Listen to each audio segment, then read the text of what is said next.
Now, 2 Samuel, that we're coming to now, opens on a note that we need to note very well, and I did not mean to make such an ugly pun at that point.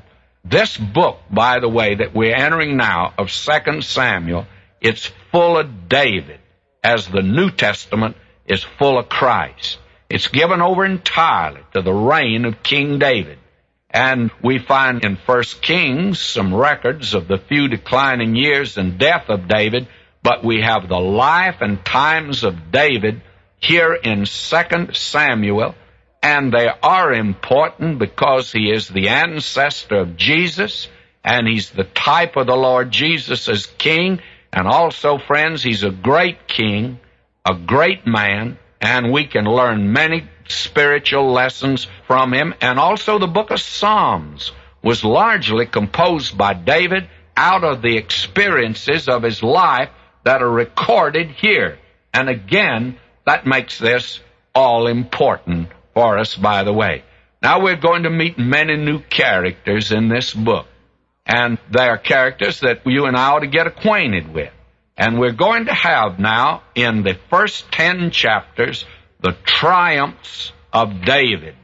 And they're going to be wonderful, by the way. And then we're going to come to the troubles of David, chapters 11 through 24. And they were innumerable, and they were a result of his sin. Don't tell me that God's people or David got by with sin and that God did not rebuke him and judge him for his sin. All right, now that brings us here to chapter 1, and I still have the question, who killed King Saul? We'll bring another suspect before us, even if it doesn't answer the question. So let's look at this.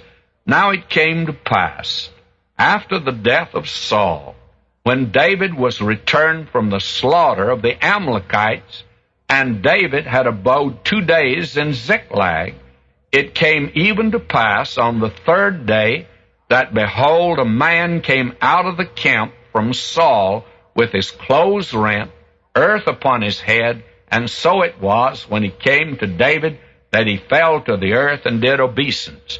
Now this is the picture. This is a dark day in the nation Israel. War came to these people. And friends, when these people are in war, when they're having their troubles like this, it's because they're out of the will of God. I'm not sure that one of the reasons that we thought at the end of World War II we'd brought peace in the world, and we expected to rest on our laurels and enjoy life in sin far from God, because that's the way the United States moved after World War II. And you know something? We haven't had a day of peace since the war ended. It's just been continual war for us. I wonder if maybe there might be a lesson here for us, that a nation or a people or an individual will have turmoil. There'll be warfare. There's no peace, saith my God, to the wicked. Isaiah said that 3 times. I wonder if that might not be applicable to us today. This was a dark day for Israel, and you can see the position they're in. King Saul is dead. Jonathan and the other sons of Saul are dead.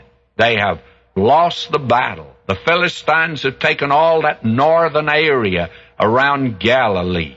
And now, here in the south, David didn't even know what had happened in the battle. He's been down recovering his own people from the Amalekites, and he's come back to Ziklag. He's been there 2 days, not having word. And finally, here comes a man all disheveled, covered with mud and dirt and rent clothes, and he stumbles into the camp, and he says, I've come from the war, and the Philistines have won, and King Saul is dead.